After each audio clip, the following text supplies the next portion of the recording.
Guys level star level 2 star का part 2 है ये। अभी हम लेवल 3 स्टार पे नहीं गए। आज जो न्यूमेरिकल सम करने वाले हैं ये सब्जेक्टिव क्वेश्चंस हैं। सब्जेक्टिव क्वेश्चंस की क्या इंपॉर्टेंस है, ये लेटेस्ट जो जेई का पैटर्न है उसमें आप समझ सकते हैं। तो कुछ subjective questions specially HC Verma इस बुक से उनकी एक्सरसाइज से निकाले हुए क्वेश्चंस हैं। चलिए उनको सॉल्व करके देखते हैं।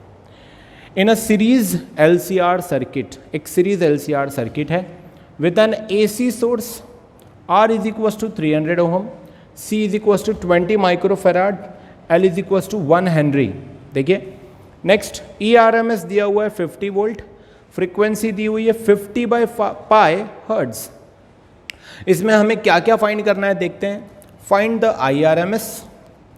RMS potential difference across C, R and L। दोस्तों जिन्हें आता है या जो समझते हैं कि वो सॉल्व कर सकते हैं, पॉज करिए और सॉल्व करना स्टार्ट करिए। ठीक है, मैं आपको इसकी इंपॉर्टेंस बताना चाहूँगा कि जब ये एक्सरसाइज के कुछ क्वेश्चंस हम सॉल्व कर लेते हैं तो ऑब्जेक्टिव क्वेश्चंस जो हाई लेवल है वो हमारे लिए और अच्छे हो जाते हैं। ठीक है, मैं उनका पार्ट 3 लेकर आऊँगा। इन्हें हम कैसे सॉल्व करते हैं मैं पहले आपको फॉर्मूला बता देता हूँ, फिर आप पॉज करेंगे और उसके बाद आप खुद सॉल्व करेंगे। सबसे पहले बोला है फाइंड द IRMS।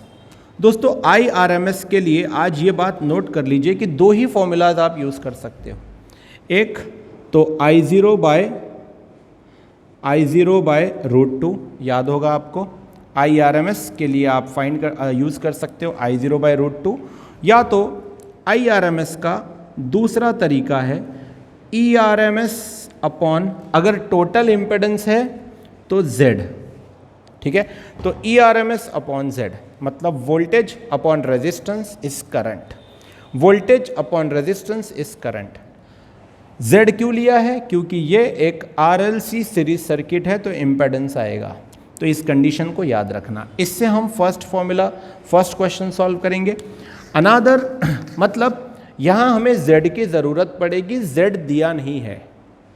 Z हमें फाइंड करना होगा। आप अच्छे से जानते हैं फॉर्मूला क्या है, √R² plus XL minus XC whole square, या तो XC minus XL whole square.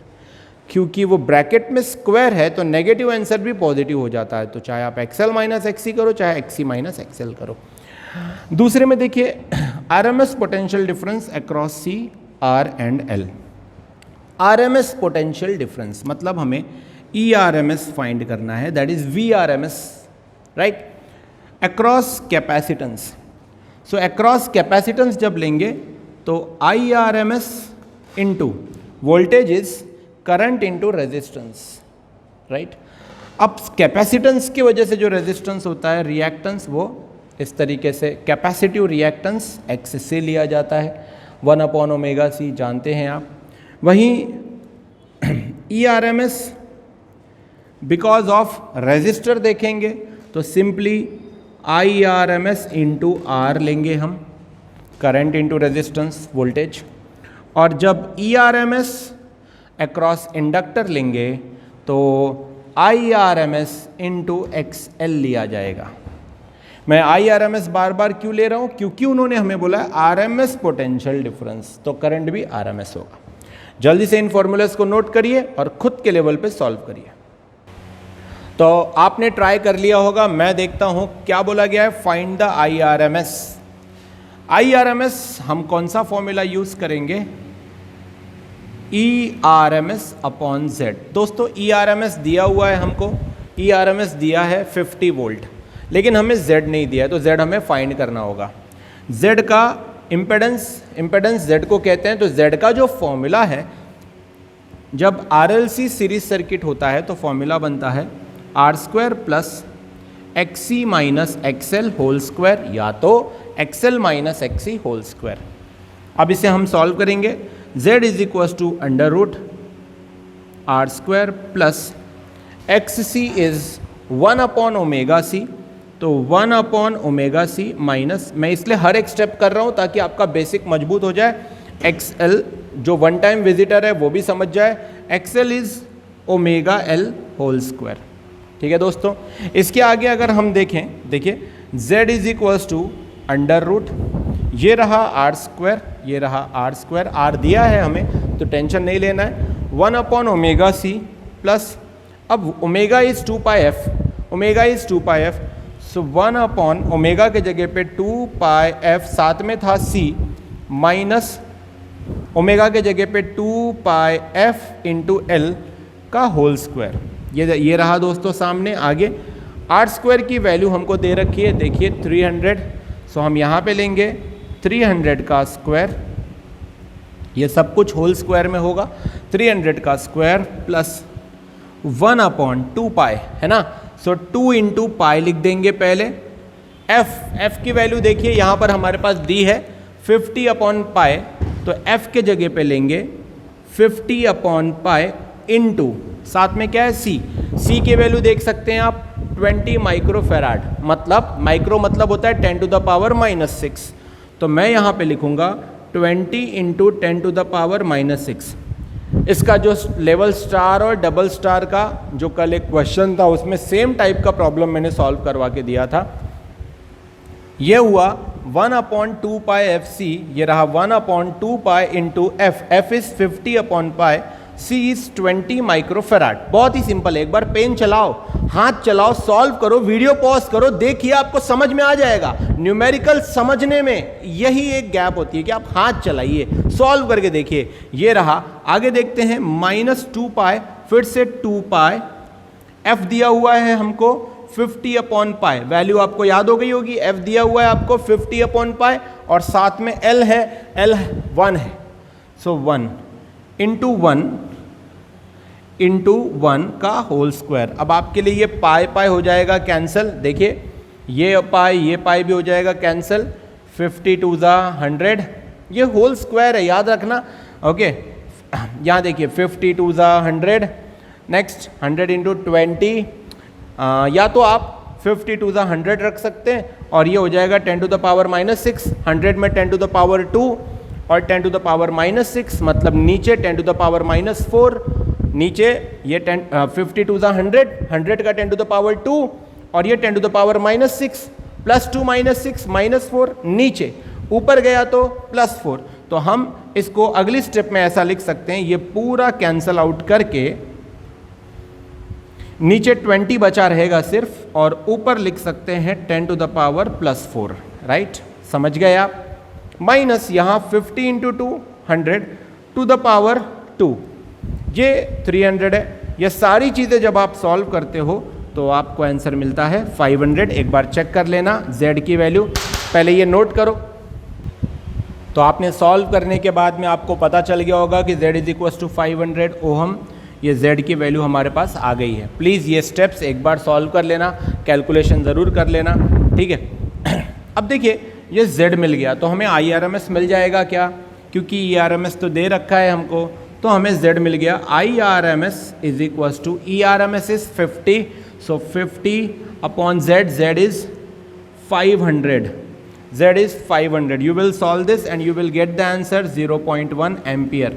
सो हमारा जो पहला क्वेश्चन हमसे पूछा गया था वो उसका आंसर आ गया 0.1 एम्पियर करंट, या find the IRMS। So IRMS is 0.1 ampere current. अब दोस्तों कंटिन्यू में बने रहो, आगे मैं आपको अगला टॉपिक बता रहा हूँ। इस क्वेश्चन पे ध्यान मत देना, ये इसलिए साथ में लिखा है क्योंकि ये क्वेश्चन इस थियरी के डाटा पे डिपेंड कर रहा है, फिलहाल उस पर ध्यान मत देना। IRMS मिल गया है, उन्होंने पूछा है RMS potential difference across C, R and L। That means ERMS due to C पूछा है, फिर R पूछा है और L। Potential difference is E, तो ड्यू टू C के लिए हम एक काम कर सकते हैं, यहाँ पे लिख देंगे due to C is equals to IRMS okay into XC, IRMS into XC, current into resistance is potential difference. हमें उसके लिए XC की वैल्यू चाहिए होगी, हमारे पास IRMS तो है, देखिए IRMS देखिए 0.1 है, पर हमारे पास में XC नहीं है।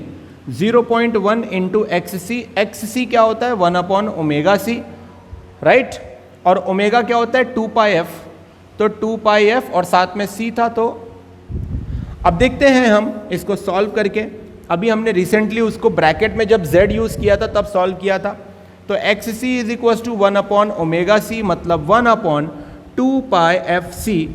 और दोस्तों इसे हमने पुट किया था, देखिए 1 मुझे वैल्यू याद है 2π इंटू एफ की वैल्यू 50/π थी, तो 50/π इंटू सी की वैल्यू 20 इंटू 10⁻⁻⁶ 20 माइक्रोफेराड थी, जिसे आपने पूरा सॉल्व किया था। पाई कैंसिल, 50 टू द 100 में 2 पावर में 10⁻2 10⁻⁻6 प्लस 2 -6 10⁻4 माइनस में -4 ऊपर गया तो +4 और ये बचा था 10⁻4 और नीचे बचा था 20। दोस्तों 10⁻4 मतलब 10,000 और नीचे 20। 10,000 को 20 से डिवाइड करोगे आंसर आएगा 500। 500 के 20 नोट 10,000 रुपये होते हैं ना। सो ये हो जाएगा 500। सो एक्स सी की जो वैल्यू आई वो आई 500। ओके, तो हम direct 0.1 IRMS into X C, तो डायरेक्ट ले लेंगे 0.1 into 500 that is 50 volt. So ERMS due to capacitance is 50 volt. सबसे पहली बात ये हो गया हमारा C। अब R के लिए ERMS is IRMS into R लेना होगा, करेक्ट। R की वैल्यू दे रखी है हमारे पास 300 है ना, और IRMS दिया हुआ है 0.1। 0.1 इंटू 300 यू विल गेट 30 ओम। तो ये तड़ाका आंसर हमारे पास में आ चुका है ड्यू टू रेजिस्टेंस। लिख लीजिए पहले इतना, नोट करिए। ओके, तो ERMS 30 ओम आ गया, ब्रैकेट कर लीजिए। अब ERMS due to inductor, capacitor हो गया, रेजिस्टर हो गया, अब इंडक्टर चाहिए हमको, सो इंडक्टर भी फाइंड कर लेंगे। So ERMS due to inductor is IRMS into XL। Okay, IRMS तो 0.1 है, XL हमको नहीं पता, तो हम पता करेंगे। पेन और नोटबुक किस लिए होती है, चलिए पता करिए। XL की वैल्यू ओमेगा एल होती है XL, और ओमेगा क्या होता है 2πf, तो ओमेगा की जगह पे आप पुट कर देंगे 2πf इंटू एल। एफ की वैल्यू आपको पता है 50/π, तो इंटू 50/π इंटू साथ में था एल की वैल्यू है 1, तो एल की वैल्यू पुट कर दो 1। Pi by cancel, 50 to the 100, 0.1 into 100। क्या कहते हो, आंसर आ गया भैया, आंसर आ गया कि शेंगदाने ही बेचना है तुमको। 0.1 into 100 is equal to 10। So ERMS due to inductor is 10 ohm. So ये सारी वैल्यूज हमारे पास में आ चुकी है। RMS potential difference is potential difference over here across capacitance, resistance and L। आप इसको V से भी रिप्रेजेंट कर सकते हो। तो ये रहा आपका आंसर। दोस्तों अगला सवाल बहुत ही छोटी छोटी हैंडराइटिंग में लिखा हुआ है, मूंगी सवाल बोलते हैं इसको। आइए देखते हैं मूंगी सवाल, चीटी सवाल क्या कहता है। इसमें थोड़ा सा EMI का नॉलेज लगेगा। अगर वो इक्वेशन नहीं हुआ है तो हम थियरी में कर लेंगे। वो EMI का एक इक्वेशन है, वो थियरी में हम करेंगे, वेट करना उसके लिए। आज डायरेक्टली फॉर्मूला यूज़ करूँगा, और एक फॉर्मूला यूज़ होगा हमारे कैपेसिटेंस इलेक्ट्रोस्टैटिक्स से। देखते हैं। Consider the situation of the previous problem. फिलहाल सेम प्रॉब्लम जो यहाँ दिया है वही same situation, RLC series circuit की बात की जा रही है। जो यहाँ कंडीशन दी है वही गिवन डाटा इसमें इस्तेमाल करना है। Find the average electric field energy. Electric field energy average में पूछी गई है, स्टोर्ड इन द कैपेसिटर। क्या कहते हो, कैपेसिटर की इलेक्ट्रिक फील्ड एनर्जी याद है, 12CV², करेक्ट, पढ़ा है। Next, capacitor and average magnetic field energy stored in the coil. अच्छा, जब मैग्नेटिक फील्ड एनर्जी की बात की जाती है RLC सीरीज सर्किट में, ये है R, ये है मान लीजिए C, और ये है मान लीजिए इंडक्टर, तो कॉइल की जो बात की जाती है तो आपसे इस कॉइल के बारे में बात किया जाता है। आपने इलेक्ट्रोमैग्नेटिक इंडक्शन में जो सोलेनॉइड पढ़ा है, जो कॉइल पढ़ा है, वो इंडक्टर कॉइल है। हमें इंडक्टर कॉइल की बात की जाती है, तो हमें इसकी मैग्नेटिक फील्ड एनर्जी स्टोर पूछी जाती है। ये डेरिवेशन अगर आपका नहीं लिया गया है, लूंगा मैं, तब समझना। आज डायरेक्ट फॉर्मूला यूज करते हैं, और वो फॉर्मूला है 12LI²। ठीक है, इसके अंदर जो मैग्नेटिक फील्ड एनर्जी स्टोर्ड है, U इज एनर्जी, जो मैग्नेटिक फील्ड एनर्जी इसके अंदर स्टोर्ड होती है वो होती है 12 L is inductance, I is current, जो अभी आरएमएस करंट हमने यहाँ फाइंड किया था। तो हाफ एल आई स्क्वायर, इसके अंदर जो एनर्जी स्टोर्ड होती है हाफ सी वी स्क्वायर, याद है। तो आइए इसको सॉल्व करते हैं। ये एक कंसेप्ट, ये एक कंसेप्ट, इलेक्ट्रो को यहाँ यूज़ किया गया है, देखिए। तो आइए इसको सॉल्व करते हैं। सबसे पहले गिवन डाटा के हिसाब से Z तो हमारे पास में है, Z डायरेक्टली पिछले गिवन डाटा से निकालना है 500 ओहम। IRMS की वैल्यू है हमारे पास में 0.1 एम्पियर, है ना, है या नहीं है। वोल्टेज सेम 50 लेना है, वोल्टेज 50 वोल्ट लेना है हमको, हाफ सी वी स्क्वायर वही। सो क्या बोला गया है, energy stored in the capacitor, energy stored in the capacitor is U C half C V square, energy stored in the capacitor. How you will solve it, half into capacitance की value दे रखी है आपको 20 माइक्रोफेराड, देख लीजिए, जानते हैं आप क्या करना है। So half into 20 into 10 to the power -6, इससे आपको मिल जाएगा यूसी की वैल्यू। खुद सॉल्व करिए, मैं नहीं बताऊंगा। और energy stored in the magnetic field, energy stored in the coil, क्या बताया मैंने आपको कि कॉइल में जो मैग्नेटिक फील्ड एनर्जी स्टोर होती है, हमने ग्रोथ और डिके दो चीजें पढ़ी। तो करंट की ग्रोथ की वजह से इसमें एक मैग्नेटिक फील्ड एनर्जी स्टोर होती है, जिस मैग्नेटिक फील्ड एनर्जी की वैल्यू है हाफ एल आई स्क्वायर। याद रखना, अगर ये डेरिवेशन नहीं हुआ है, मैं जानता हूं नहीं हुआ है, तो हम इसे फिर से करेंगे, बाद में करेंगे। So half L I square, okay, half L I square को हम वहां पे यूज करने वाले हैं। तो हाफ एल की वैल्यू 1 और आई हमने फाइंड किया था 0.1, तो 0.1 का स्क्वायर, या आप लिख सकते हैं 0.1 इंटू 0.1। चलिए इन्हें कैलकुलेट करना स्टार्ट करिए। इसमें मैं c की वैल्यू तो मैंने लिख दिया है, हाफ लिख दिया है, वी स्क्वायर लिखना भूल गया था, तो वी स्क्वायर सब्स्टिट्यूट कर देते हैं। वी है हमारे पास में 50, शायद से 50 है, यस, तो 50 इंटू 50, इसे हम सॉल्व करें, हमें आंसर मिलेगा 10 50 2500 -4 to 25 into 10 to the power -3 joule energy पूछा है, that is 25 milli joule, 25 milli joule. Solve करिए आप खुद, इसे भी सॉल्व करिए, इसे भी सॉल्व करेंगे। 1/2 into L into 0.1, this L is nothing but 1, सो 1 को 2 से डिवाइड किया 0.5, साथ में 0.1 0.1। जल्दी से आंसर बताओ, नोट करो।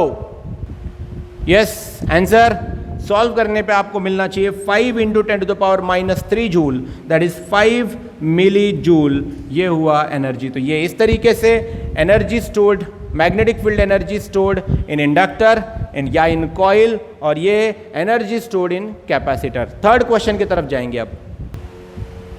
दोस्तों अगला क्वेश्चन है, क्वेश्चन को आप देखिए, नोट करिए, अपनी लिमिट्स को पुश करिए, पेन उठाइए, सॉल्व करिए। अगर हो जाएगा तो बहुत अच्छी बात है। ऐसे सब्जेक्टिव सवाल जो HC वर्मा की एक्सरसाइज से मैंने लिए हैं, इनकी मदद से आप बहुत सारे ऑब्जेक्टिव सॉल्व कर पाएंगे, आपका कंसेप्ट क्लियर होगा। क्वेश्चन देखते हैं। An inductance of 2 henry inductance, L की value, capacitance of 18 microfarad, 18 into 10 to the power -6 farad, and resistance of 10 kilo ohm, resistance 10 into 10 to the power 3 ohm, kilo की value 10 to the power 3। आगे are connected to an AC source of 20 volt, AC source of 20 volt with adjustable frequency, frequency adjust की जा सकती है। सवाल पूछे हैं what frequency should be chosen to maximise, यहां पे ये है मेन पॉइंट, मैक्सिमाइज करना है current, to maximise the current in the circuit. पहले हम वो सॉल्व करेंगे, फिर बोला गया what is the value of this maximum current. Current अगर मैक्सिमम करना चाहते हो तो कौन सी फ्रीक्वेंसी सिलेक्ट करनी पड़ेगी। पूरा AC पढ़ लिया था, उसमें कुछ रेजोनेंस फ्रीक्वेंसी नाम का मिला था, वो जो रेजोनेंस फ्रीक्वेंसी है उसी कंडीशन में करंट मैक्सिमम होता है दोस्तों, ओम भट्ट स्वाहा। और रेजोनेंस फ्रीक्वेंसी की कंडीशन बोली जाती है XL is equals to XC। याद करिए, XL is equals to XC, substitute करके आपको मिलेगा रेजोनेंस फ्रीक्वेंसी की वैल्यू। चलिए देखते हैं, जिस पे ध्यान देना, अभी मैं सॉल्व करवा रहा हूं, ध्यान दीजिएगा। तो आइए इसको सॉल्व करके देखते हैं। सबसे पहले मैक्सिमम करंट, मैक्स करंट की जो वैल्यू है वो किस फ्रीक्वेंसी पे मिलती है, रेजोनेंस फ्रीक्वेंसी या रेजोनेंट फ्रीक्वेंसी, है ना। Resonant frequency. और रेजोनेंस फ्रीक्वेंसी की कंडीशन क्या है? ये तभी होगा जब XL इज इक्वल्स टू क्या होगा? XC। देखिए मैं इसको सॉल्व करवा रहा हूं तो ये आप जरूर लिख लेना जो मैंने अभी आपको बताया है कि for maximum current for I max frequency resonance frequency होनी चाहिए F is equals to F रेजो, मतलब रेजोनेंट फ्रीक्वेंसी। कई बुक में अलग अलग सिंबल्स दिए होते हैं, कंफ्यूज नहीं होना है। फॉर आई मैक्स और रेजोनेंट फ्रीक्वेंसी की कंडीशन क्या होती है? XL should be equals to XC। Theory में पढ़ा है हमने ये। XL should be equals to XC। What is XL? Omega L। What is XC? 1 upon omega C। Omega यहीं रखो, ओमेगा स्क्वायर यहाँ लाओ। सो ये ओमेगा यहाँ आएगा तो ये हो जाएगा ओमेगा इंटू ओमेगा, ओमेगा यहाँ घूमेगा, omega square is equals to 1 upon LC। ये देखिए ये रहा हमारे सामने ओमेगा स्क्वायर 1 अपॉन LC। आगे अगर हम सॉल्व करते हैं ओमेगा स्क्वायर की वैल्यू 2 पाई f, ओमेगा की वैल्यू होती है 2 पाई f। हमें फ्रीक्वेंसी चाहिए दोस्तों, राइट? तो हम यहाँ पे 2 पाई f का स्क्वायर करेंगे और यहाँ पे लिखेंगे 1 अपॉन LC। क्या हमारे पास L है? जी हाँ 2 हेनरी है। क्या हमारे पास C है? जी हाँ 18 है। तो मैं यहाँ लिख रहा हूँ 2 इंटू 18 माइक्रोफेराड, इसलिए 18 into 10 to the power -6। Clear? 2 into 18 36 होता है, तो मैं डायरेक्टली लिख लेता हूँ 36 इंटू 10 टू द पावर -6। दोस्तों 10 टू द पावर -6 को ऊपर भेज दीजिए। 10 to the power 6 upon 36 is what? 2 pi f, right? So 2 pi f का square, I am sorry, taking square root on both the side.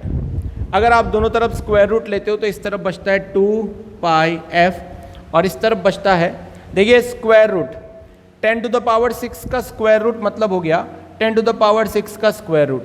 Square root का मतलब होता है पावर में 1/2, सो इंटू 1/2, 2 1 जा 3 जा, करेक्ट? तो 10 टू द पावर 6 का स्क्वायर रूट क्या होता है? 10 टू द पावर 3। 36 का स्क्वायर रूट क्या होता है? 6। ठीक, तो क्या अब आप यहां से फ्रीक्वेंसी ढूंढ लेंगे? देखते हैं। Frequency is equal to 10 to the power 3 upon 2 pi into 6। 2 pi को डिवीजन में भेज दिया। 10 टू द पावर 3 मतलब 1000 अपॉन 12 पाई, 1000 अपॉन 12 पाई अगर हम करते हैं तो 26.5 मतलब नियर अबाउट 27 हर्ट्ज हमारा आंसर आता है। तो सवाल था कि what frequency should be chosen to maximise the current in the circuit. Calculation तो अपनी अब अलग अलग बात है भाई, यहां पे बात जो समझने वाली थी कि कौन सी फ्रीक्वेंसी सिलेक्ट करनी है। तो मैक्सिमम करंट के लिए जो फ्रीक्वेंसी की कंडीशन हमने बढ़ी है वो है रेजोनेंस करंट, समझे? तो रेजोनेंस सर्किट है ना, resonance frequency, I am sorry, resonance frequency. और रेजोनेंस फ्रीक्वेंसी किस कंडीशन में होता है? XL is equal to XC। पहले ये नोट करो, फिर दूसरा पढ़ाता हूं। तो अब दूसरा सवाल सॉल्व करेंगे। क्या है? What is the value of this maximum current? Maximum current के लिए रेजिस्टेंस R ही होना चाहिए, बस उसमें है, उसमें जो LC है ये सारी चीजें नहीं होनी चाहिए। करेक्ट? याद आ रहा है इंपेडेंस वाला टॉपिक? तो यहां पे सिर्फ R होना चाहिए। तो I max is equals to voltage upon resistance, और वोल्टेज दिया हुआ है 20 वोल्ट अपॉन रेजिस्टेंस दिया हुआ है लगभग 10 किलो ओहम।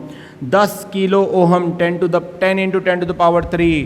तो आप इसको सॉल्व कर लीजिए, देखते हैं आंसर क्या आता है। ये तो 10 1 जा 10 2 जा, ये हो गया 2 upon 10 to the power 3। 2 upon 10 to the power 3। Come on give me the answer, come on fast, जल्दी से जल्दी से जल्दी से जल्दी से।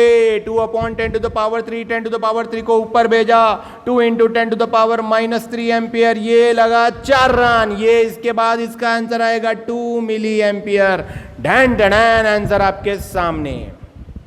तो दोस्तों हमारा लास्ट क्वेश्चन सॉल्व करेंगे।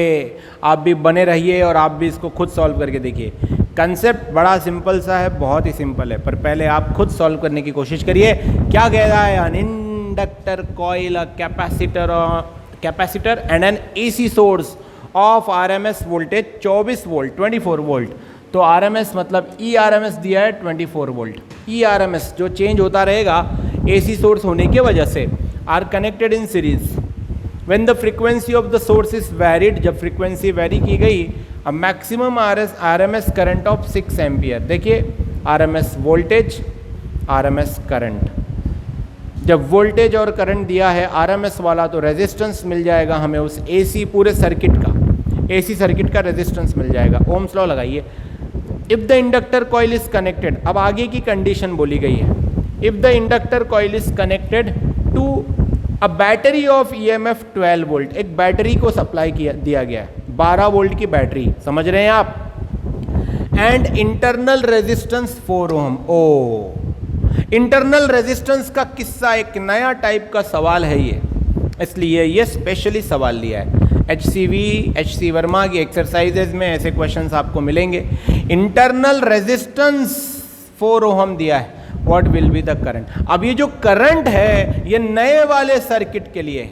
If the inductor coil is connected to a battery of EMF 12 volt, एक 12 वोल्ट की बैटरी को वो इंडक्टर कॉइल कनेक्ट कर दी गई, तो क्या फर्क पड़ेगा भाई? अगर एक बैटरी को 12 वोल्ट की बैटरी को एक्सटर्नल इंडक्टर कॉइल कनेक्ट करोगे तो रेजिस्टेंस उसका ऐड होगा, और इस बैटरी का इंटरनल रेजिस्टेंस है 4। तो चलिए उस एक्सटर्नल इंडक्टर कॉइल का रेजिस्टेंस फाइंड करते हैं, ठीक है। तो क्या कहना है उनका? ERMS 24 volt, IRMS 6 ampere. तो V is equal to IR होता है, यहां E is equal to IR करिए, R की वैल्यू आएगी E अपॉन I, तो E अपॉन I मतलब 24/6 इज इक्वल टू हो जाएगा R। ये हो गया 6 4 24। सो हमें एक्सटर्नल रेजिस्टेंस मिला 4 ओम। कंडीशन समझिए, इन्होंने 12 वोल्ट की एक बैटरी ली बाद में, जिसको जो पहला AC सर्किट है वो कनेक्ट कर दिया।